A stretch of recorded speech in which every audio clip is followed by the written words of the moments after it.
Olá, você que acompanha o canal Aqui Se Fala de Santos. Prazer e uma honra estar com vocês mais uma vez aqui para falar de Santos Futebol Clube, falar de futebol e falar de negócios de futebol. Para falar sobre negócios de futebol, convidei um cara aqui que conhece muito de business no futebol, né? Que é o Eric Betting. Eric Betting está por aqui, proprietário aí, fundador do canal Máquina do Esporte. Queria agradecer a presença do Eric aqui, que vai falar um pouco com a gente aqui de futebol, de negócios, de futuro também, né, dessas tendências que existem no mercado. Tudo bom, Eric? Prazer ter você aqui no canal Aqui Se Fala de Santos. Fala, Vanderlei, tudo bem? É um prazer poder estar aqui, poder falar de Santos, poder falar de futebol também, um pouquinho desse lado todo do negócio que está ficando cada vez mais importante e fundamental para quem gosta, né? Para quem torce e principalmente para quem trabalha com futebol. Legal, Eric. Bom, antes de, para quem não conhece, né? Para quem não conhece, eu vou só mostrar aqui o site do Eric, né? Que é o Máquina de Esporte. Queria que o Eric até falasse um pouquinho desse site aqui, como que começou, por que começou, há quanto tempo que está no ar, né? O Eric é fundador aqui desse site. Contar uma historinha rapidinha aí do site, Eric. Tentar ser rápido, Vanderlei. Em 2005 eu fundei a Máquina do Esporte. A ideia era começar a falar do que quase ninguém falava na grande mídia, que era do negócio. Quem patrocina o quê, o quanto o clube está faturando, o jogador está com patrocínio, não está com patrocínio e tudo mais. Então, desde 2005 a gente vem com o site, já teve revista, deixou de ter revista, mas o site sempre foi nosso, vamos dizer assim, carro-chefe. Hoje a gente tem um canal no YouTube, temos as redes sociais Máquina do Esporte ali funcionando também. E desde junho desse ano a gente tem a Genial Investimentos como uma das nossas, nossa sócia majoritária. Se tornou sócia nossa, eu brinco, foi aí que a máquina também aderiu à lei da SAF e passou a ser uma empresa, né, uma sociedade anônima junto com o Banco Genial, a Genial Investimentos, que é empresa que tem até o Guga Kir tem como um dos sócios, é um banco de investimentos, concorrente ali de XP e BTG, para quem ainda não se familiarizou, entendeu direitinho, e a gente tem essa atuação sempre focada no negócio. Eu sempre brinquei que a máquina é assim, você sabe quem ganhou, quem perdeu, não o jogo, mas o dinheiro nessa história, né? Então a gente está sempre focado nessa área de negócios, até como dá para ver aí na chamada principal, né? Falando o quanto o Palmeiras ganhou, não ao ser campeão brasileiro, mas sim em dinheiro e tudo mais. A gente fala bastante desse movimento das SAFs acontecendo. Tem ali a notícia do Santos, né? Fazendo acordo com a Portuguesa para jogar no Canindé, né? E era uma coisa que a gente sempre falava: como é que vai acontecer com o Pacaembu se não tiver o Santos para jogar atualmente? O Palmeiras, São Paulo e o Corinthians com o estádio, o que vai acontecer com o Pacaembu e tudo mais. Então, a gente tem aí todo esse foco não no que está acontecendo na bola, no jogo, mas sim o que está acontecendo do lado dos negócios. Legal, legal. Bom, foi bom a gente iniciar aqui mostrando um pouquinho, para quem não conhece, o maquinadesporte.com.br, basta acessar lá, vai ter conteúdo interessantíssimo aqui para você se aprofundar. O futebol de década de 80, ou década de 70 para cá, virou negócio e um negócio muito lucrativo, né, Eric? É um negócio assim Exatamente. que ultrapassa fronteiras e o Brasil demorou a acordar para isso, né? Eu sempre costumo brincar que o Brasil está cerca de 15 anos atrás da Europa, né? Eu acho que quando a gente mudou aí a legislação da TV, a gente foi mais para trás ainda, com negociação individual, com venda de direitos sem estar centralizada, enfim, a gente regrediu um pouco mais, mas geralmente é isso, 15, 20 anos mais ou menos atrás do que fizeram, do movimento dos grandes clubes da Europa, né? Se a gente for pensar, o Manchester United fala de internacionalização de marca desde 1992, né? A gente está falando de 30 anos atrás. Os outros clubes estavam mais para trás do United, mas pelo menos há 20 anos, os clubes europeus e a UEFA, principalmente com a Champions League, falam em presença global, em se tornarem marcas reconhecidas e consumidas no mundo inteiro. E a gente aqui no Brasil ainda está olhando se a gente vai ter liga ou não vai ter liga, se a gente fecha um acordo de TV ou fecha vários acordos de TV, enfim, a gente está ainda patinando em algumas questões que seriam muito simples de terem sido resolvidas se a gente estivesse olhando o que se faz lá fora e tentando pegar as melhores práticas e colocar ela em ação aqui, né? Então eu sempre brinco que a gente está um pouco para trás, mas até com esse novo movimento das SAFs, talvez a gente consiga acelerar um pouco algumas mudanças que já poderiam ter acontecido. Você citou o Manchester United e uma época interessante. Em 1992, nessa época na Europa, quem dava as cartas era o futebol italiano, né? O futebol italiano dava as cartas, o futebol inglês era aquele futebol só de chuveirinho, aquela coisa, uma Inglaterra que não incomodava na Copa do Mundo, né? Aquele futebol de cintura dura, né? Que a gente sempre falava e tal. Bom é a ginga brasileira, os melhores estavam na Itália, era no campeonato italiano, né? Mas aí começa o Manchester United, né? Começa ser um nome conhecido, porque começa a abrir também as transmissões, né? A Band transmitindo o campeonato italiano já desde a década de 80 e tal. E depois do campeonato, as TVs por assinatura começam a abrir, né, esse mercado para transmissão desses jogos. E aí que começa a entrar o negócio, né? O business disso tudo, que é a internacionalização da marca. E quem que sai primeiro, além do Manchester United? A Itália começa com esse movimento de SAF primeiro, ou de liga, ou a Inglaterra? Os modelos na Europa acabam sendo um pouquinho diferentes em vários países, né? Cada um tem um jeito um pouco diferente. O Manchester United foi o primeiro clube a lançar ação em bolsa, então a se tornar um clube público, vamos dizer assim, né? E foi isso até que permitiu que anos depois a família Glaser, que é americana, comprasse a maioria das ações e fechasse o clube e se tornasse a dona do clube, que também foi um movimento pioneiro, né, entre os grandes clubes, óbvio, na Inglaterra, e que causou muita discussão. Eu lembro que era 2005, era o ano que a gente criou a máquina, que vinha essa discussão muito grande do tipo, como assim um americano vai comprar um time inglês? A discussão era essa, né? Então, desde lá, mas você tem vários clubes que são privados. Na Itália, por exemplo, os clubes quase sempre têm um dono, né? A família Agnelli, que é dona da Fiat, é dona da Juventus desde sempre. O Silvio Berlusconi era dono do Milan, também primeiro-ministro da Itália durante muitos anos, e largou o clube por vários escândalos. Roma, Milan, Inter, enfim, todos os clubes na Itália, bem ou mal, são entidades privadas, né? O clube social existe muito aqui no Brasil, existe muito na Espanha, mas na Espanha, até por uma necessidade de lei, nos anos 80 e 90, quase todos os clubes são privatizados, que eu uso esse termo, mas eles criam a sua lei de sociedade para que o passado de dívida consiga ser pago e cria-se uma entidade nova que pode ser vendida ou que pelo menos tenha um CNPJ limpo, se a gente pode traduzir para o português e para o Brasil, né? E os únicos 3 clubes que não aderem a isso são Barcelona, Real Madrid e o Atlético Bilbao. São os 3 únicos clubes hoje que são associativos ainda na Espanha.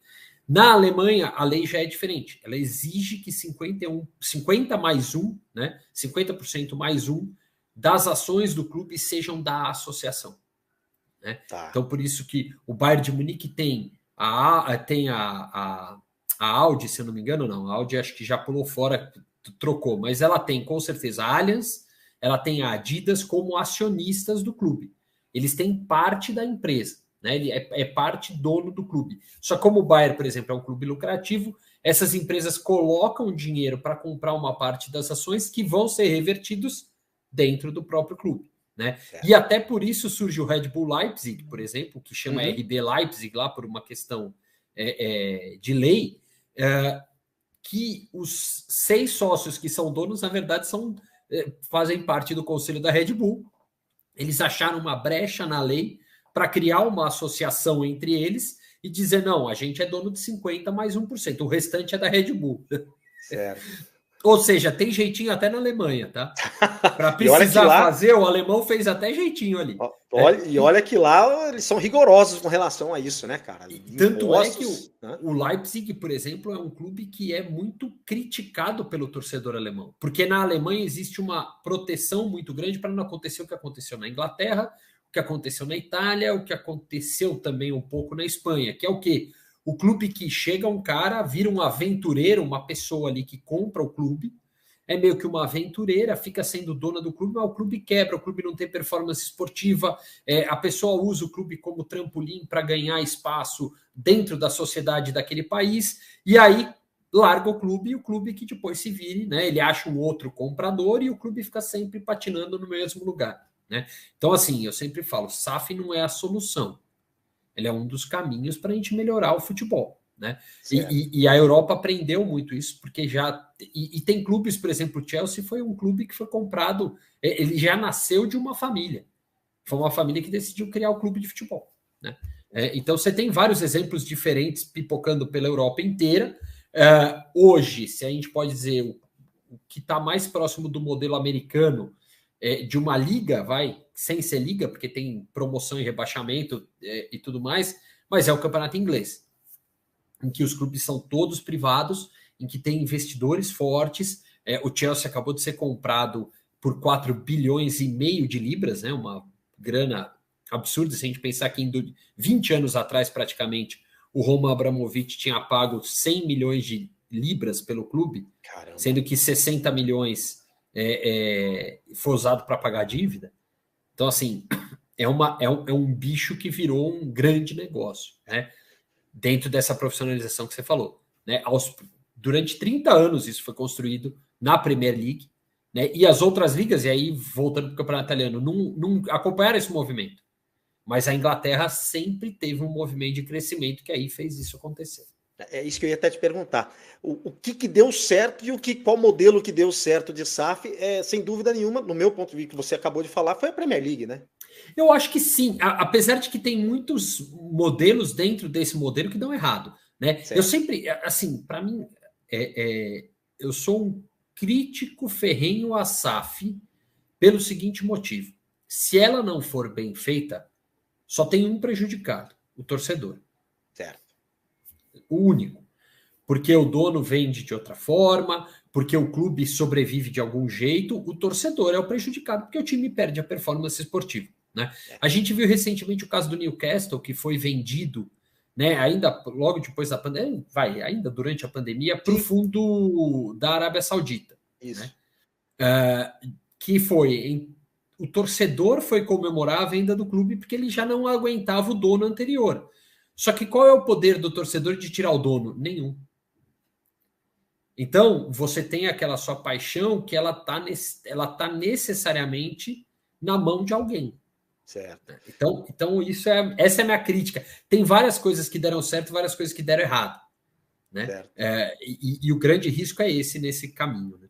Agora, quando você pega uma liga, por exemplo, igual a Premier League, né, que você vê o Manchester City, você vê um Tottenham, você vê um Manchester United, o Chelsea, né, que vão crescendo, os times começam a performar esportivamente, que é o que você fala, chega, ganha Mundial, ganha Champions League, né? Ninguém imaginava o Chelsea ganhando uma Champions League.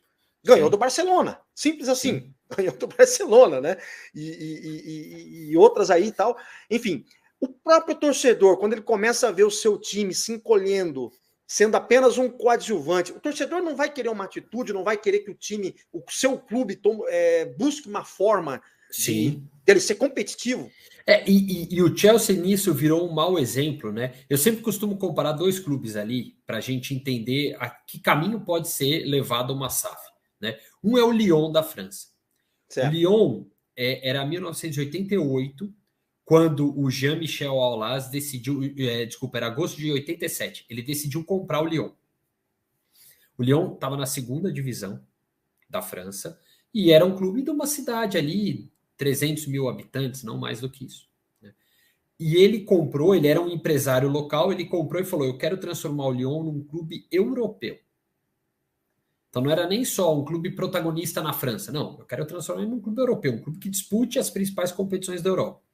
A própria Champions League, ela era grande competição, mas ela não era essa grande competição de hoje.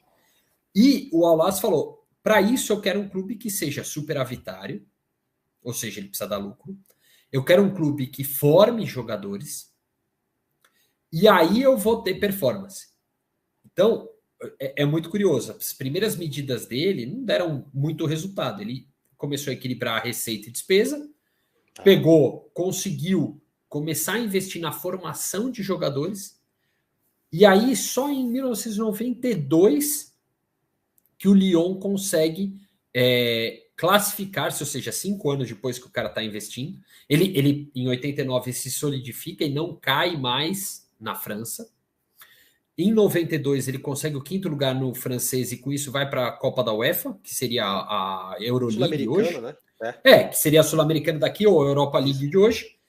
E depois ele só vai ser campeão pela primeira vez na França em 2002.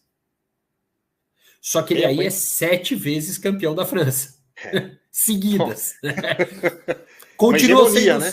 Continua sendo os únicos 7 títulos do Lyon, mas ele construiu isso de uma maneira pé no chão. Melhorou o estádio na Copa de 98, ele aproveitou a Copa para melhorar o estádio, e aí começou a aumentar a receita. Então, tem todo um caminho longo de construção. Agora, era um empresário local, gostava e torcia pelo clube, e tinha um projeto continental para o clube. Aí a gente muda isso e vai para o Chelsea. Aí chega lá 2002, o Abramovich, vindo da Rússia, resolve ganhar espaço dentro da Inglaterra. E para isso ele olha e vê uma oportunidade que é comprar um time de futebol que estava praticamente quebrado, falido. Vai? Se a gente mal comparar, o Chelsea é o que é a Portuguesa de desportos hoje. Um clube que tinha tido uma história, tem uma relativa torcida, mas que estava muito endividado, estava com muita dívida, estava com estádio ruim, enfim, tudo meio que caindo aos pedaços. Ele vai, compra o clube, paga as dívidas e durante 9 anos ele tem prejuízo, mas ele vai botando 100 milhões de libras praticamente por ano no clube em contratação de atleta. Só que por 9 anos ele perde dinheiro com o clube leva 10, ele é campeão, bicampeão da Premier League, 2005, 2006, 2006, 2007, mas é aquilo, o que o Abramovich quer, ele quer ser o dono da Europa, então ele quer ganhar a Champions e não consegue, bate literalmente na trave o pênalti do John Terry, que ele perde contra o Manchester United, perde os pênaltis, a decisão, se eu não me engano, acho que é 2007 esse jogo, 6 e 7, não, 6 e 7, ou 6 e 7 ou 7 e 8, alguma dos 2 anos ali. E aí, o que é impressionante dessa história é que ele vai ser campeão da Champions League em 2012, né, 2011, 2012, tanto é que joga com o Corinthians, o Mundial, e o Chelsea só volta a ser campeão agora, 10 anos depois também, que joga contra o Palmeiras na final. E o que é curioso dessa história do Chelsea é que ele perdeu dinheiro durante 10 anos, aí depois ele fica com o clube quase sempre empatando, perde um ano dinheiro, outro ano ganha, perde, ganha, mas sempre transformando o Chelsea entre os 10 clubes mais ricos da Europa no começo, depois entre os 5 mais ricos da Europa, e quase sempre se estabilizando entre os 5 mais ricos, porque também a Premier League ganha mais dinheiro. E no final das contas, ele é obrigado a vender agora nesse ano por causa da guerra. Sim. Né? E ele vende por 4 bilhões e meio de libras o clube.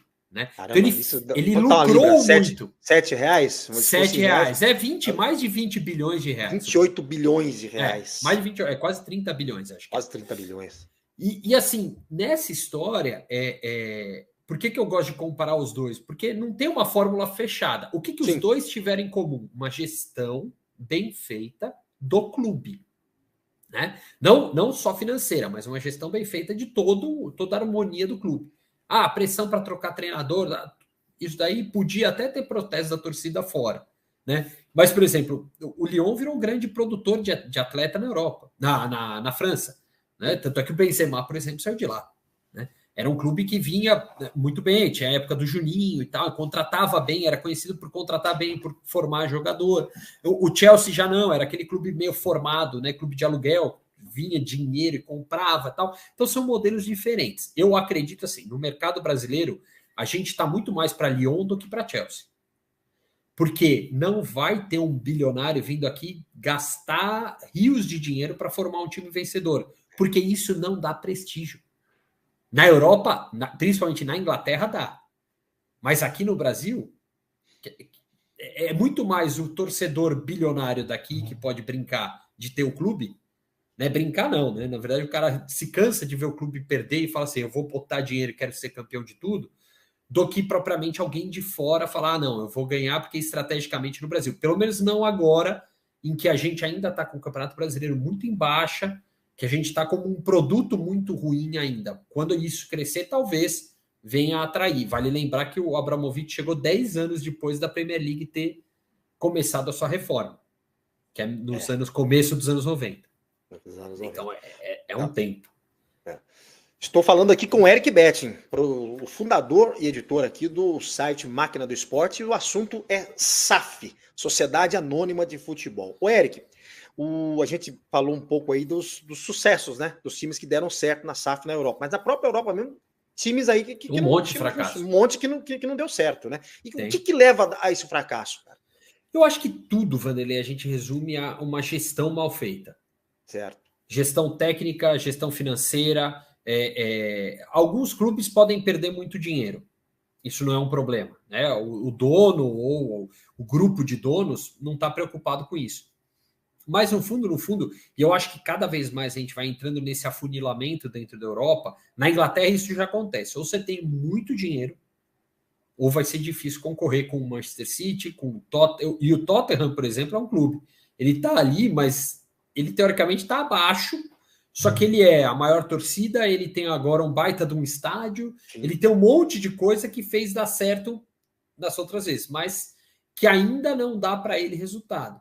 O Arsenal, por exemplo, que sempre foi um clube bem equilibrado financeiramente, quase sempre dando lucro, e a torcida reclamava, né? Eu não quero mais lucro, eu quero título. Quero título, né? Só que o dono quer o quê? Perder dinheiro ou quer ter lucro? Né? Então eu sempre falo, é muito complicado a gente olhar e falar. E aí o que acontece? Tem uma outra gama de clube médio e pequeno que tem um investidor muitas vezes que é um investidor aventureiro. É aquele investidor que está ali para tentar fazer um dinheiro, está ali para tentar poder andar entre os grandes, e depois das contas o cara não está tão preocupado com a performance do clube, nada disso. Né? Então, relacionar, né? Quer se relacionar. E isso é complicado, porque o que o torcedor quer mesmo é performance. Sim. Né? O clube existe para dar resultado esportivo, não financeiro, né? Na mente do torcedor. Então a gente entra nessa seara que ela é muito complicada. Eu vejo assim, na Inglaterra, até os torcedores já tem uma geração de torcedor que se acostumou muito a ser desse jeito.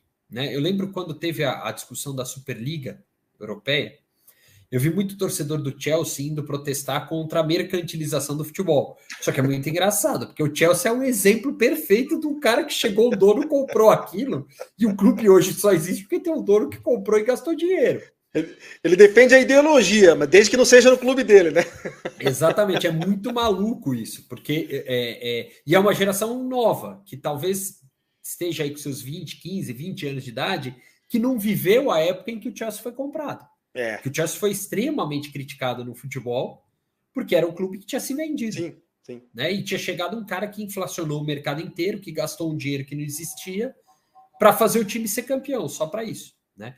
E são as discussões que a gente tem, que aqui no Brasil provavelmente vai crescer. Já existe um pouco com o Atlético Mineiro, com o Palmeiras, da história da Crefisa, história dos 4 R's, um Galo, enfim, que você discute o quanto vale o cara botar o dinheiro que o clube está num valor acima do que ele realmente vale para o mercado.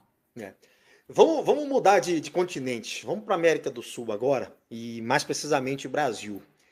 Você tocou em 2 times aí, o Palmeiras e o Atlético Mineiro. Acho que é bem diferente. Por exemplo, o Palmeiras, a gestão Parmalat, que foi no início da década de 90, porque aconteceu Paulo Nobre. Logo depois, depois de 2010, 2012, né? Que quando ele assume, 2013, se não me engano. Ele assume 2013, isso. 2013, isso. 2014, ele tenta caminhar por pernas próprias do Palmeiras em 13 e 14, e em 15 ele desiste e resolve ele bancar, vamos dizer, a saúde financeira do clube. Isso. Mas queria que você falasse um pouquinho do que foi gestão Parmalat e o que foi esse outro tipo de gestão do Paulo Nobre, por favor.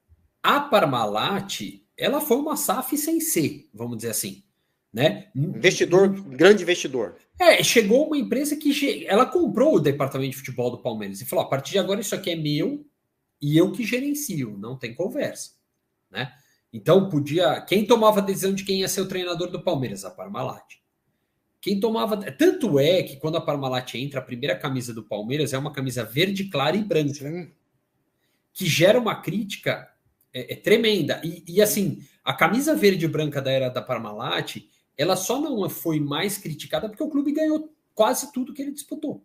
Logo de cara, 2 paulistas e 2 brasileiros. Exato, depois de 16 anos sem ganhar nada. Né? Então isso deu a Parmalat um respaldo, ela deu um respiro. Mas também, Vanderlei, se a gente for pensar o que o Palmeiras gastou naquele time, em comparação ao que se gastava naquela época no futebol brasileiro, é uma vergonha.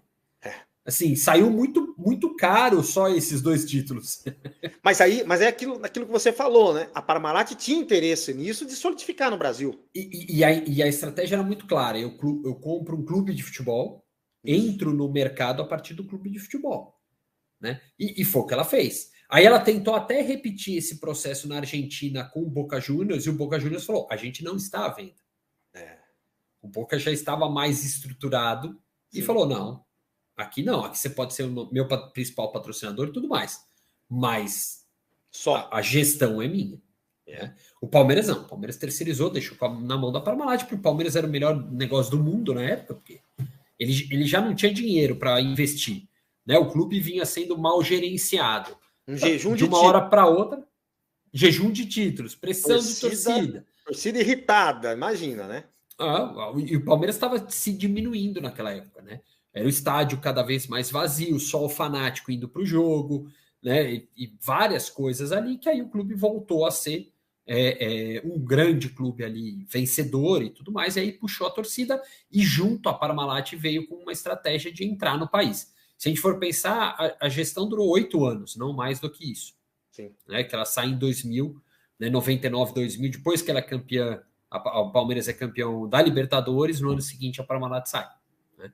Ela sai no começo de 2000, se eu não me engano, a Libertadores de 2000 ainda é jogada com a Parmalat, e o segundo semestre acho que já não tem, se eu não me engano, é mais ou menos né? isso. Fica que foi vice-campeão da Libertadores em 2000 para o Boca, isso. E aí depois já vai por perna própria o Palmeiras, e aí cai em 2002, é rebaixado. Então, que a gente vê o quanto a gestão não era boa. Isso, clube, né? Esse é o ponto.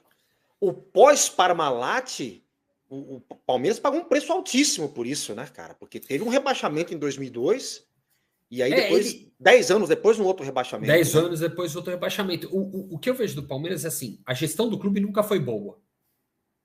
E talvez esse tenha sido a grande mudança de chave com o Paulo Nobre, e que explica o sucesso atual do Palmeiras, que é uma mudança no modelo de gestão do clube. Né? Uma gestão mais racional, com os gastos mais equilibrados, com um melhor uso dos recursos, com aproveitamento da base, que o Palmeiras nunca teve, agora tem. Né? Então, assim, a grande mudança que o Paulo Nobre traz, e que a Parmalat não trouxe, a Parmalat foi um hiato ali na história do Palmeiras, que é o que às vezes acontece com muita SAF. Vem um dono, compra, ajusta, ele vai embora, acabou, porque o dono que entrou no lugar não sabe fazer isso. Ele não sabe gerenciar a empresa. É outra cultura. É outra cultura. Né? Então você tem essas nuances todas. Talvez o grande mérito do Palmeiras tenha sido nesses últimos anos, desde 2013, 14, principalmente 2015 é o ano que mais muda no Palmeiras, porque é quando, em 2014, o Paulo Nobre banca a dívida do clube. Né? O Palmeiras estava numa situação que vamos ser corretos, que 115% do futebol brasileiro atravessa. Que é o quê? Eu não sei como é que eu chego no próximo mês. Ou eu não sei como é que eu chego na próxima semana. Né? Então, o Palmeiras estava muito assim. Quando o Paulo Nobre assumiu, a primeira coisa que ele criou foi, junto com o Brunora, até que tinha sido o grande nome da gestão da Parmalat, racionalização do custo. Limite de salário, organiza isso daqui, só pode ganhar isso e tal. Só que aí tem um problema, que é o mercado do futebol. Né? O Palmeiras continuava sendo um clube com muitos problemas para quem fosse jogar lá. Torcida na pressão, time na segunda divisão, discussão sobre atraso de salário, ou pelo menos dificuldade em honrar com o pagamento certinho. Que jogador vai querer jogar aí? Você lembra que ele quis implementar o produção, né? O salário por produção, ele queria colocar essa mentalidade lá, ninguém aceitou, né? Nenhum jogador quis. Vai ser por produção, vai receber por produção, não sei o quê, foi uma confusão danada. E os jogadores não queriam, né? E que assim, se a gente for pensar como trabalho, como ferramenta de controle para o clube, ela é excelente. Né? E se você for pensar num ambiente que houvesse uma liga que todos os clubes conversassem na mesma língua, poderia ser implementado isso, como por exemplo, no modelo do esporte americano. Tem limite de salário, tem limite de gasto e tudo mais. Né? Então, isso daí é algo que o Paulo Nobre tentou implementar no primeiro ano, viu que não ia dar muito certo, tentou no segundo ano, continuou vendo que não ia dar certo, tentou elevar as receitas, era até 2014, era o ano do primeiro centenário do Palmeiras, ele não teve patrocínio, porque o time estava quase caindo de novo para a Série B, né? E aí a decisão tomada por ele foi: eu vou ter que quitar as dívidas do clube. E aí sim, a gente entra no modelo como é o atual de SAF, porque entra um investidor, esse investidor quita o dia a dia do clube, e aí ele se transformou praticamente num sócio sem ser. A manobra feita no Conselho do Palmeiras, que na época eu lembro de ter questionado muito, porque assim, é um absurdo você pensar que o presidente pegou o dinheiro dele mesmo, deu para o clube dele mesmo, aprovou esse investimento e ainda colocou uma cláusula de juros para fazer esse pagamento, né? É tudo muito questionável. Agora, vendo de 8 anos depois, com quanto o Palmeiras se arrumou e passou a ganhar depois disso, ele salvou o clube, né?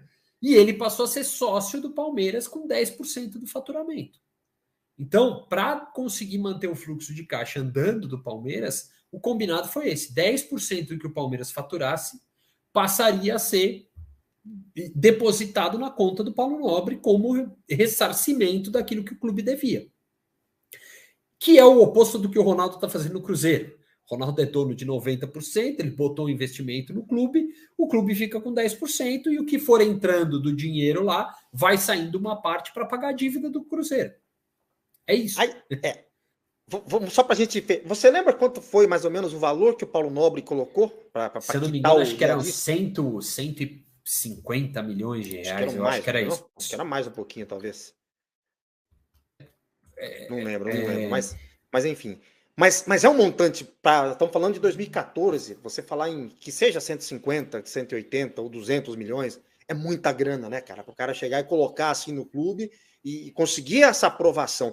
E aí a gente entra num campo minado, que é conselho deliberativo, conselheiros e a política interna do clube.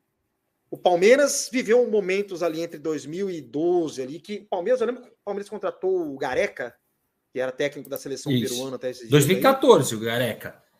Ele ficou 2 meses. Ficou 2 meses, sendo que um mês ele só trabalhou treinando o time. Que era o mês da Copa. E a briga que foi para a demolição do Parque Antártica, né? Do conselho, aquela coisa, então virou um campo minado ali, o Palmeiras ali, e o time pagou um preço altíssimo por conta disso, né? Porque ninguém se entendia, todo mundo remando para um lado, todo mundo, uma vaidade à flor da pele, né? E o clube pagou um alto preço por isso, né? Que num ambiente de SAF, o dono toma decisão e pode chorar o que você quiser, não vai ter espaço para você, né? Isso é bom e isso é ruim, né? Isso é bom porque você pode tomar uma decisão que ela é impopular, mas ela é necessária, certo, né? E ao mesmo tempo ela é ruim porque ela pode ser uma decisão catastrófica para o clube. Verdade. É o risco de sempre, né? Bom, eu estou falando aqui com o Eric Bectin, que é editor e fundador do site Máquina de Esporte, e o assunto é SAF. Você falou num ponto aí agora do cara tomar as decisões. O Joey Testor agora do Botafogo. Ele assume o Botafogo, daí a gente vai falar um pouco dessa negociação também, esse modelo de SAF que foi do Botafogo. Mas, por exemplo, ele contrata 22 jogadores para esse Campeonato Brasileiro, demite o técnico que era o Anderson Moreira, traz um técnico português, o Botafogo fica flertando com a zona de rebaixamento em muitos momentos no Campeonato Brasileiro, aquele monte de jogadores, torcedor enchendo o saco, mandando Twitter para ele em português, eles que traduzia ali, mas ele nem respondia, manteve o técnico, o Botafogo hoje está aí perto de conseguir uma vaga na pré-Libertadores. E contratou mais, hein? Também tem isso, na janela agora ali do meio do ano, ele fez umas contratações que melhorou o clube. O Botafogo, para mim, é o exemplo de quanto a SAF não é garantia de resultado e desempenho. No curto período é o Red Bull Bragantino. Né? No curto período, principalmente, assim, se você não corrige a rota no meio do caminho, pode virar um desastre maior, né? Sim. O que ficou muito claro para mim, o Botafogo gastou muito mal no começo da era Textor. Ele contratou muito jogador caro, porque ia sair caro. Opa, para o Botafogo é um americano, ele tem dinheiro. Para mim, o maior exemplo é o Patrick de Paula saindo por 6 milhões de euros, 30 milhões de reais do Palmeiras para o Botafogo. Sendo que o Palmeiras estava achando um jeito de não dispensá-lo e tentar ganhar algum dinheiro em cima. Negócio da China, hein? Para o Palmeiras. E o que é mais engraçado é ouvir o Luiz Castro, técnico do Botafogo, a mesma frase que o Abel Ferreira usou para falar do Patrick de Paula. Se ele não se dedicar no treino, comigo ele não vai jogar. Então, assim, faltou o clube estudar o motivo daquele jogador que era titular um ano antes não estar sendo mais relacionado, né? Então, acho que tinha um deslumbre ali naquele começo do Botafogo, que aí agora já entrou mais o Tiquinho Soares, para mim, por exemplo, foi uma contratação fantástica. Foram buscar um artilheiro, aquele jogador que mete gol, que está resolvendo o Botafogo nessa reta final, né? Então, assim, ficou claro que se você usar bem o dinheiro, legal, vai para frente. Agora, se você não souber usar e continuar sem saber usar, vai ter problema, né? Você vai gastar muito mais dinheiro do que você precisa gastar e não necessariamente você vai ter um desempenho. Para mim, o Textor está ficando muito parecido com o que foi o Chelsea naquele começo. Muito dinheiro em jogador, às vezes alguns muito errados, outros mais certos, mas ainda tentando acertar um modelo, né? E que não necessariamente vai ser esse daí, né? Mas, para mim, onde está o acerto dele é exatamente na manutenção do Luiz Castro. E o Botafogo se manteve na primeira divisão. O Botafogo subia e caía, né? Virou esse ioiô. E a mesma coisa, o Vanderlei, a gente entrevistou o Gabriel Lima, que é o CEO do Cruzeiro, outro dia na Máquina do Esporte, e ele fala isso, ele fala assim, o Cruzeiro ano que vem não quer cair para a segunda divisão, ponto final. O Cruzeiro não está preocupado em pegar, vou para a Libertadores, vou disputar título. Não.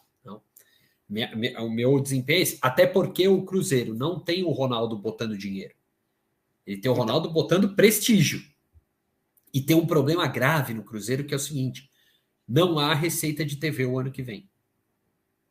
A gestão anterior já tinha adiantado esse dinheiro. Meu Deus. Então o Cruzeiro não tem dinheiro. Já entra em débito, já entra negativo, né? Já entra negativo, tendo que ter um elenco de Série A, que é mais caro que um elenco de Série B. Então, assim, realmente o Cruzeiro joga, mas é a mesma situação que o Ronaldo pegou o Valladolid em 2018. Ele chegou no clube, o clube tinha uma dívida, ele falou com os jogadores, falou, ó, eu tô com vocês, eu não mudo o time, vocês subiram da La Liga 2 para La Liga, da B para A, eu tô com vocês, fechado com vocês. Se a gente se mantiver na primeira divisão, eu quito toda a dívida que eu tenho no clube, e aí a gente investe na próxima temporada. E foi o que aconteceu. Né? Ele caiu até, no segundo ano ele caiu, mas com o Cruzeiro a tendência é, se passar esse ano de 2023 mantido na primeira divisão, aí a vida fica mais tranquila, que é uma situação diferente do Botafogo. O Botafogo gastou dinheiro, se for olhar o balanço do Botafogo vai ter que ser prejuízo esse ano, não tem como. Você, pelo que você me falou aqui, o cenário pro torcedor do Cruzeiro do ano que vem é um cenário que ele tem que ter muita paciência, então, né? Muita aguinha benta ali, muita reza, lotar o Mineirão todas as vezes. Todas as vezes, sócio torcedor, né? Para tentar gerar receita para o clube e abraçar meio que nós somos um time pequeno hoje. Nós somos um time pequeno. Né? Mexer com a autoestima, hein? Mas aí entra a questão, para mim, aí é o benefício de você ter um dono. Nenhum presidente de clube pode assumir esse risco político. Um dono pode. O dono pode. Imagina, chega ali o Rueda e fala, não, o Santos hoje briga para não cair. Vamos ver quem cai antes, se é o time ou se é ele da presidência. Nós vamos falar disso aí já. Só para a gente fechar aqui e falar de Vasco e de Botafogo. Uma coisa que é preciso entender, né? E o torcedor ele tem muito essa dúvida e às vezes a gente não tem conhecimento para falar a respeito disso. Vasco da Gama, a 777 lá anunciou que vão ser investidos 700 milhões em 3 anos. Em 3 anos no Vasco. Quando se fala nesse investimento, o Vasco tem uma dívida astronômica aí também, né? Essa grana que vem, ela vem para quem que vai esse dinheiro? Ela vai para o clube que tal que tem, para fazer investimento, ou é para montar times e a dívida vai ficando lá? Como é que fica isso, cara? Se eu não me engano, Vanderlei, essa do Vasco especificamente é para quitar a dívida do clube. Tá. Esses 700 vão entrar no clube para quitar a dívida, porque cada clube está de um jeito diferente. Sim. Né? Então, o Cruzeiro, por exemplo, está esperando vir a recuperação judicial lá. É um termo jurídico que vai fazer com que o clube entre em recuperação judicial. Aí não dá para tirar o dinheiro que o Ronaldo tiver para pagar dívida e tudo mais, né? Até porque a própria SAF tenta blindar isso, né? Qual é o maior risco? O maior risco é o seguinte, já chegou um investidor, que foi o que a Parmalat fez no Palmeiras lá atrás. Chegou a Parmalat, ela antes de entrar, ela pegou o Palmeiras, entrou e quitou todas as dívidas que o clube tinha. Ela mesma, antes de anunciar que estava. Porque senão, o que acontece? Chega lá, você está me devendo 10 mil reais. Aí eu posso esperar você me pagar não sei quando, você pode chegar e falar, eu tenho 3 mil, você quer? O que funciona geralmente no mercado é assim, bom, eu vou ganhar 3 mil, não vou correr mais risco. Resolve o problema. Resolve o problema. Me paga 3, tá bom. E basicamente a lei da SAF, ela impede que quem entre seja penhorado para pagar essas dívidas. Né? Então você faz um acordo, a dívida do clube continua, o clube está entrando em recuperação judicial e com isso as dívidas do Cruzeiro vão sendo quitadas com racionalidade, até porque já passou de 1 bilhão de reais de dívida. Né? Então o Vasco, se eu não me engano, esses 700 são para quitar as dívidas em 3 anos. Né? Do clube. E isso é o que a empresa pagou para o clube ceder 70% dele, né, da SAF, né, do futebol dele, para a 777. No caso do Ronaldo, ele não vai botar esse dinheiro. O Ronaldo acho que são 400 milhões ao longo de 15 anos, uma coisa assim. Sendo que esses 400, na verdade, 50 ele botou à vista, porque era aquele transfer ban que o Cruzeiro quase que teve punição da FIFA. Então ele pagou isso à vista, que era o dinheiro que ele tinha, e o restante, 350 milhões, vão ser pagos pela própria SAF. Então é lucro que tiver da SAF que vai ser redirecionado para o clube. O próprio Cruzeiro vai pagar. Bilheteria, ações de marketing, tudo, patrocínio, essas coisas. O clube vai pagar essa questão. E aí sim, você pega um mega contrato de TV, uma renovação, alguma coisa, entra mais dinheiro, você joga para lá. Joga 50 milhões esse ano, joga 50 no próximo, 50 no próximo, e vai. Que negociação que o Ronaldo fez, hein? Opa! Esse é o ponto para mim da SAF. O Cruzeiro, o Botafogo e o Vasco estavam com a corda no pescoço. Então. É diferente do Bahia, por exemplo, que fechou com o Citigroup. Quando a gente olha, o Citigroup vai botar 1,5 bilhão de reais ao longo, acho que de 15 anos ou 10 anos, no futebol do Bahia. 150 milhões ou 100 milhões por ano. Mais ou menos isso. No futebol do clube.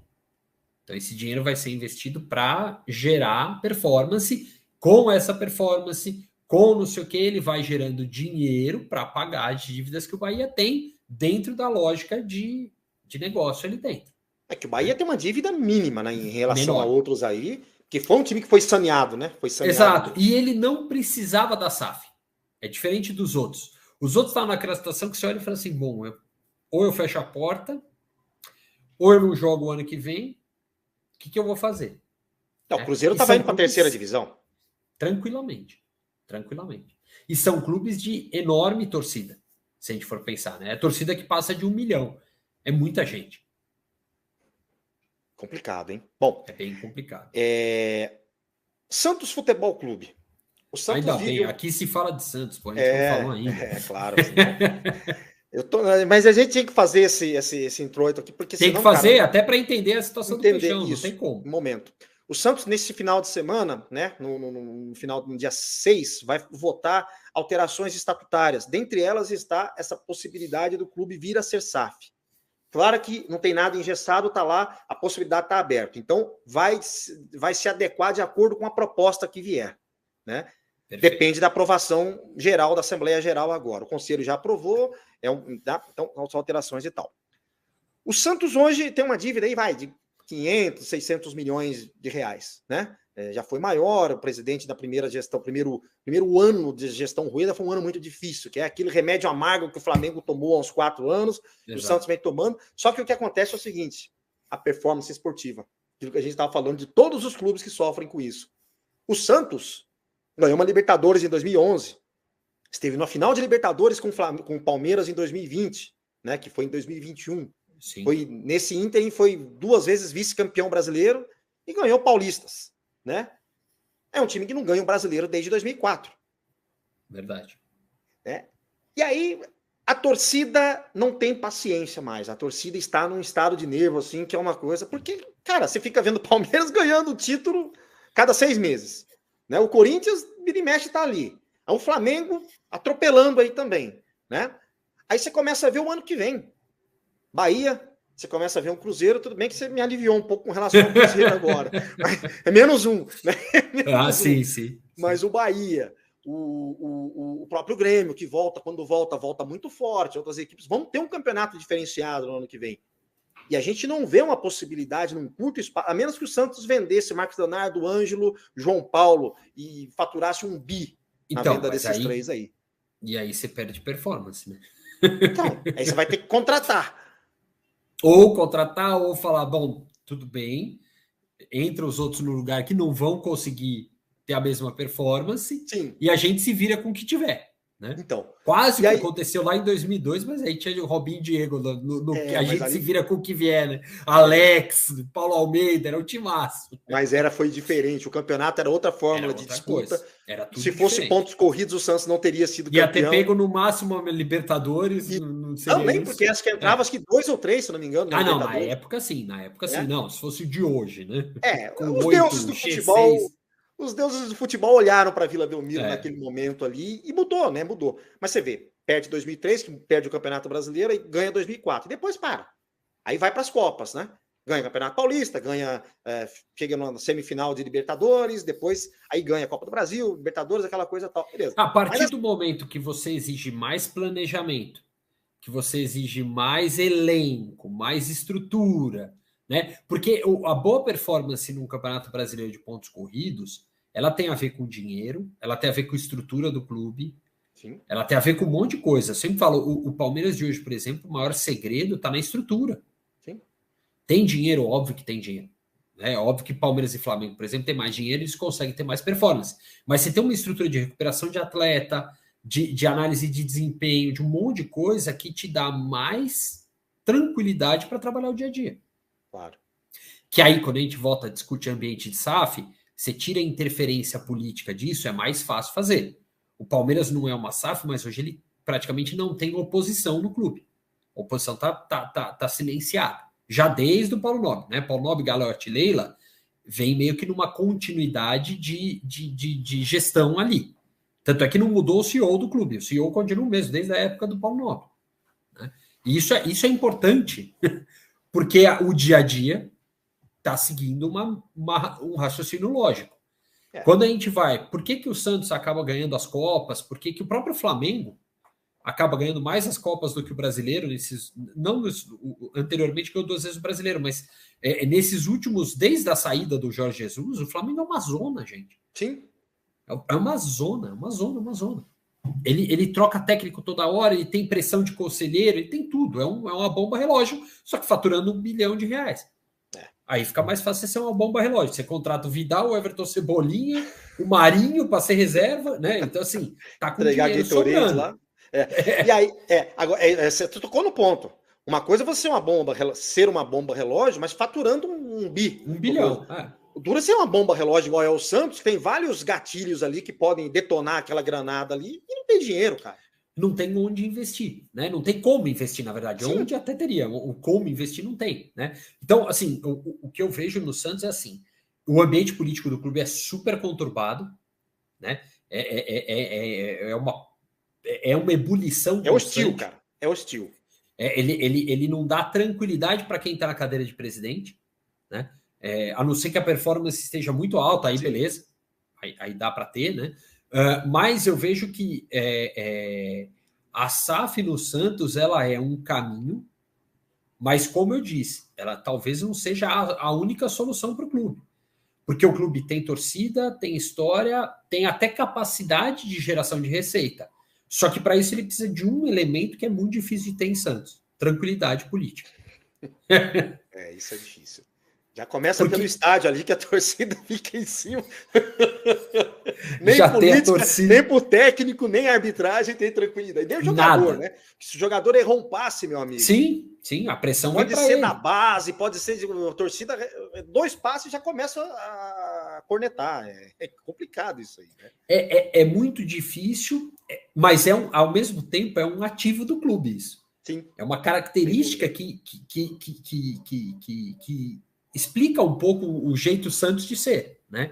Então, acho que, e por isso que eu sempre falo muito assim, a SAF tem que sempre tentar preservar o que é a essência do clube, né? Então, se eu sou um investidor olhando o Santos, Beleza, eu vou chegar no clube, mas o que eu vou fazer? A gente vai ser o maior formador de talentos do futebol mundial. Porque sem trabalhar para isso já é. Sim. É Né? uma coisa E que aí, acontece por osmose, né? por osmose, né? O raio caiu já 3 vezes, não é? Daqui a pouco É. cai a quarta. E vai ser a história do clube, né? Ou teria como ser a história do clube se ele continuar tendo esse DNA dele sem modificação, né? E aí eu acho que é o grande ponto quando a gente discute a SAF é como o dono olha a história do clube. Porque é ela que construiu essa marca que chegou até ali. Certo. Né? Então não adianta você falar, a partir de amanhã o Santos vai jogar de verde e branco. Não, não vai. Ele vai botar Agora, um vermelho na camisa. Não, não vai. Né?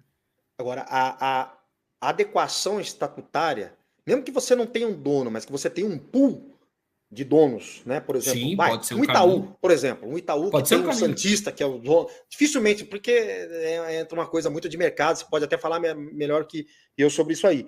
Mas assim, você pode ter vários empresários, multi-empresários, tipo o Atlético Mineiro, por exemplo, tem lá 3 Sim. ou 4 ali que... Mas assim, o cara ter a segurança de que ele vai investir e ele vai ter o retorno, porque senão acontece o que está acontecendo na venda do Neymar. Exato.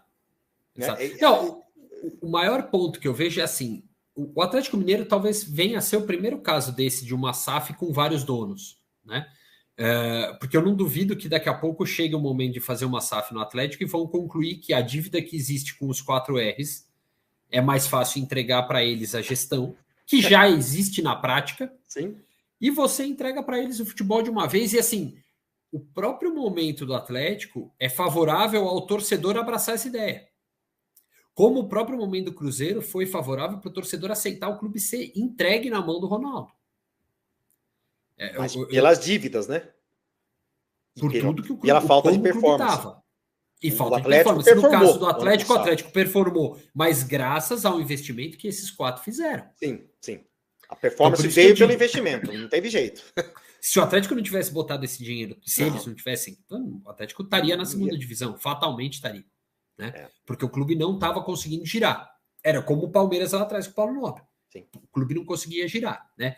O Santos ainda eu acho que é um clube que eu sempre brinco que é um caso quase à parte, porque o Santos consegue achar uns meninos da vila no meio dessa história que levam o clube e mantêm o clube na primeira divisão. Pelo menos. Né?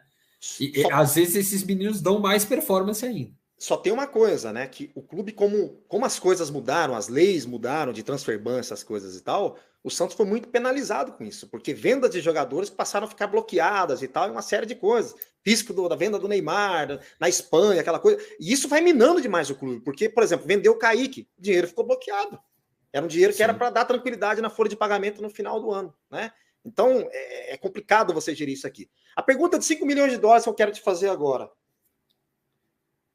Qual seria o momento pegando o Santos, tá, como um exemplo aqui, qual seria o momento do Santos se tornar SAF? Seria o momento agora para pagar a dívida ou sanear mais um pouco, esperar, estar preparado para isso e daqui 1 ou 2 anos, sei lá, mas num futuro breve aí isso acontecer? Ou se não é o momento, ou se não existe essa... Eu acho que o Santos, até pela história do Pelé, ele tem uma condição peculiar de SAF, que é qualquer investidor mundial gostaria de ser dono do Santos. Eu acho que, assim, qual é o diferencial de um clube brasileiro hoje? Nenhum. Ah, por que eu vou ser dono do Flamengo? Só se eu tiver algum interesse muito grande no mercado brasileiro. Não é tanto o caso, né? Ah, é diferente a gente falar qual era o interesse do Abramovich no Chelsea.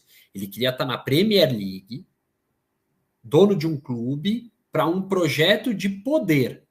Tanto teve que ele virou um dos líderes da negociação da paz na Rússia, né, da paz da guerra da Ucrânia com a Rússia, porque ele tinha influência na Europa construída ao longo de 20 anos como dono do Chelsea. A gente está falando de outro negócio, não é futebol, é prestígio político. Aqui só teria prestígio político dentro do próprio mercado brasileiro, no máximo sul-americano, mas a gente não vê nenhum grande grupo investidor mundial querendo olhar a América do Sul, porque esportivamente falando, o Campeonato Brasileiro de Futebol não é um campeonato conhecido no mundo. Sim. Ele não é a Premier League, ele não é a Champions League, não é. Nem a Libertadores é a Champions League. talvez eles venham a ser. Então, assim, o Santos, para mim, é um clube que tem um atrativo internacional, que é o Pelé. O clube do Pelé, né? Isso pode abrir outras coisas, outros negócios para um investidor eventual, né? Então, isso faz com que o Santos tenha um outro valor, né? Que possa ser maior do que só o que ele está vivendo hoje ou o tamanho do mercado brasileiro. O que eu faria, se eu fosse o Santos? Eu tentaria caminhar por perna própria, esperaria a formação de uma liga e esperaria a próxima onda de compra de clubes. Que aí é quando virão investidores muito mais preparados e menos oportunistas. Né? O que eu quero dizer com isso? É aquele investidor que vai botar o dinheiro porque ele vê no futebol brasileiro um grande valor. Agora, provavelmente vai entrar o cara que vai querer vender daqui a 4, 5 anos, quando a liga estiver mais ou menos estruturada. Vai especular, né? Vai fazer um dinheiro rápido. Ele está fazendo um dinheiro relativamente rápido. Então, eu vou comprar quase pagando zero e vou vender lá na frente por 200. Pronto, fiz 200 milhões. Né?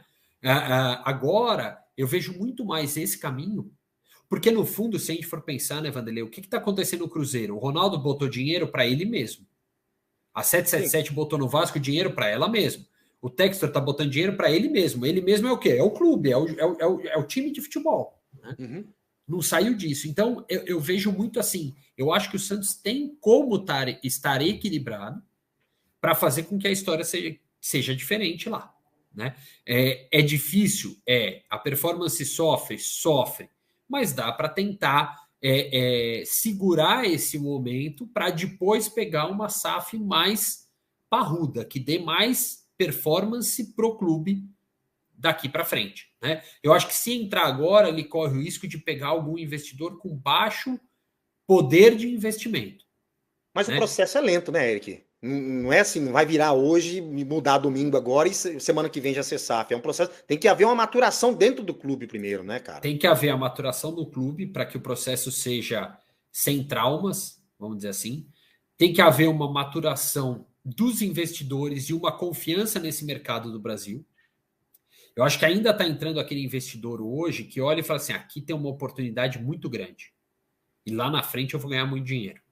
E não está entrando aquele cara que fala assim, beleza, aqui eu tenho uma ideia boa e clara do que eu quero fazer. Porque, por exemplo, o John Textor comprou o Lyon que a gente falou no começo do programa, o John Textor comprou o Lyon. Será que o Botafogo não vai ser só um ponto de iniciação para levar atleta para o Lyon? Garimpo, né? O garimpo dele. Pega a pedra bruta e lapida lá. Exatamente. O Lyon contrata muito mais barato e dali vai. Então, são essas questões que eu acho que a gente tem que tomar cuidado. Né? Discutir. E eu acho que não existe um desespero para o Santos se tornar uma SAF. Existe uma preocupação, mas não existe desespero. Eu acho que a situação do Santos é muito melhor do que muito clube que está ali, médio, Fortaleza, Ceará, né? O Atlético Goianiense, Goiás, tem muito clube antes que olha e fala assim, se eu não entrar na SAF, eu não concorro. O Santos consegue concorrer sem estar na SAF. Ele consegue disputar título, ele consegue formar atleta e tudo mais. É difícil, tá ficando mais difícil. tá ficando difícil. Mais difícil. Eu falo porque, olha, o torcedor... Cara, é assim... E o torcedor tem abraçado o clube. Você vê que no ano passado não tinha, né, não tinha torcida, aquela coisa tal. Quando liberou, o torcedor apoiou. O torcedor tem ido ao estádio esse ano, foi nos Jogos de Sul-Americana, jogos ruins, cara. Feio. Torcedor indo lá. Agora tem a possibilidade, né, do Santos jogar no Canindé no ano que vem, vai jogar em Barueri nesse final de semana, e tem a possível construção do estádio, a nova arena. Que acho que isso é fundamental, né, para esse crescimento do Santos, né, cara? Aí que eu falo que o Santos tem uma condição de crescer por perna própria. Né? E ter um estádio novo, ele aumenta substancialmente a receita do clube. Isso é uma coisa importante. Eu sempre falo, quando eu falo muito do Palmeiras e tal, eu falo, o maior segredo do Palmeiras, às vezes, não é nem a Crefisa, é que ele põe por jogo 2 milhões de reais no bolso. Sim. E o Santos põe 400, aí sobra quando 150 põe? mil. Quando põe. Né? Pois é. Então, muito... Não dá para competir, cara. Não dá. O Corinthians sofreu muito na época que toda a renda era penhorada para o fundo do estádio. Né, penhorada não, mas ela não podia sair do fundo do estádio, ela tinha que ser usada para pagar o estádio. E o grande acordo que o André Sanches fez, além do da Caixa, foi esse. Foi fazer com que parasse da renda ir para lá e poder ser usada pelo futebol. Porque a lógica do Corinthians é: eu tenho um time melhor, ele performa melhor, eu tenho mais receita.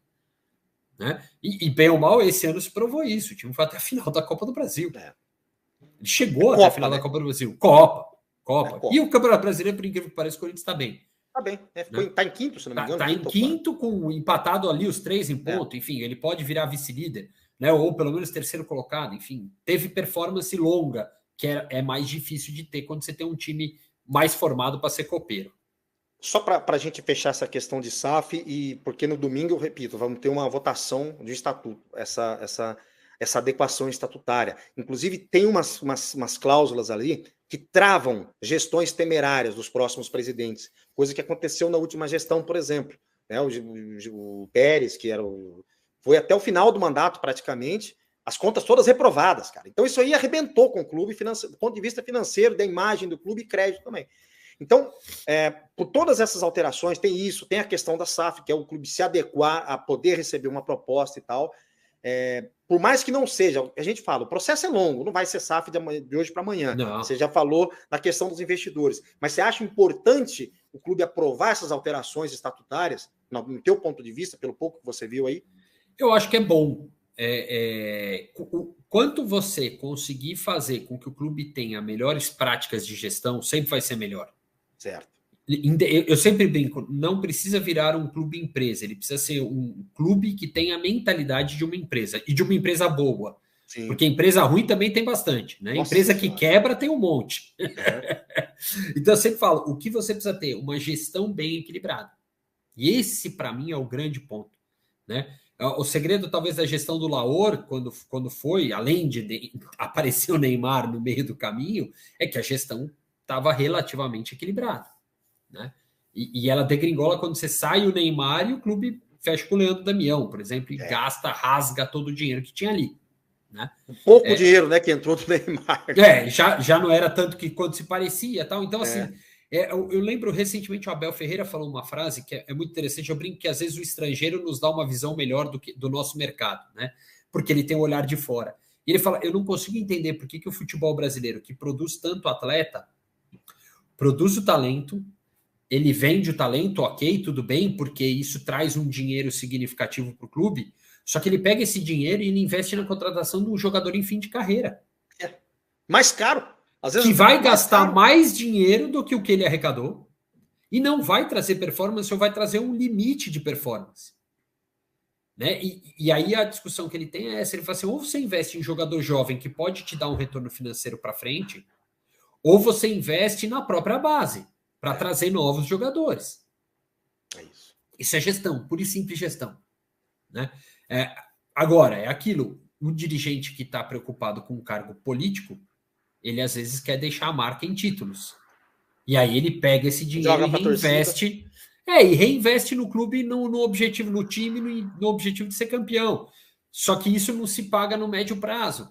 Né? Então são várias coisas que você tem que ajustar para poder ter o resultado. Então, assim, sempre falo, o principal é você ter melhores práticas de gestão. Se o estatuto começa a te dar responsabilidade para o dirigente, evitar a gestão temerária e tudo mais, não precisa, com o tempo, você não vai nem precisar de uma SAF. O clube vai estar organizado. Ou você pode até fazer a SAF como o Atlético Paranaense deve acontecer. O Atlético Paranaense hoje, ele não consegue achar um investidor que queira botar dinheiro lá dentro. Porque o clube já é lucrativo. O cara vai ter que investir para... Você vai ter que botar o dinheiro, né? Você vai botar esse dinheiro vai parar na mão do clube. Porque você não tem... É diferente do Cruzeiro. O Cruzeiro, se você puser dinheiro, vai ser para investir no time, porque senão ele não tem receita. O Atlético já tem a receita paranaense. Então, o que provavelmente vai ser o caminho do Atlético Paranaense é lançar ação em bolsa. Vai ser o primeiro clube do Brasil a fazer isso. Por quê? Porque aí ele pega um dinheiro que ele pode reinvestir no próprio negócio. Que é o acionista botando dinheiro. Que foi uma das ideias do Laor e agora é cogitada também pelo presidente Rueda. Ele fala nessa possibilidade também. Né? O Rueda, aparentemente, ele é contra a SAF. Mas, assim, eu conheço gente de conselhos que são totalmente a favor, porque não aguentam mais a pressão da torcida, cara. E a guerra política. Esse é o problema. O grande ponto é esse, mas também a gente tem que entender, a SAF ela traz uma tranquilidade política, teoricamente, porque ela acaba com a política de dentro do clube. Sim. Só que depende de quem for o comprador, isso pode ser uma má notícia. É verdade. Só para a gente fechar, eu sei que a gente está estourando o tempo aqui, eu quero só te mostrar uma imagem aqui e você acha que é a pessoa ideal para falar sobre isso, que foi publicado ontem. Olha Isso aqui, lá, ó. hein? Isso foi ontem, foi tweetado da Jovem Pan, né? Jimmy Butler usando a camisa do Santos no jogo. Camisa do Santos. Recentemente, o Santos fez uma ação na loja do Pelé, lá em Nova York, né? Reuniu os santistas lá. E essa camisa é a camisa em homenagem à África. Aquela africana, é Isso. maravilhosa, a campanha do Santos, do Santos de todo mundo. É. Então, é aquela velha história. O que significa isso, cara? Me conta do ponto de vista de business, de negócio, de marketing. O que significa isso, uma imagem dessa assim, cara?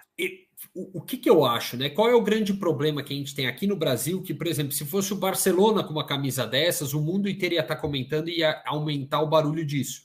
Né? O Santos talvez seja o único clube que ele é reconhecido mundialmente, mas sempre atrelado ao clube do Pelé. Sim. Né? O futebol brasileiro é conhecido? Não é conhecido. Não é. Né? O campeonato brasileiro, né? O futebol brasileiro é conhecido, óbvio, seleção brasileira sim, e tal, claro, astros brasileiros. Mas o cara bate o olho, ele sabe que é o Santos.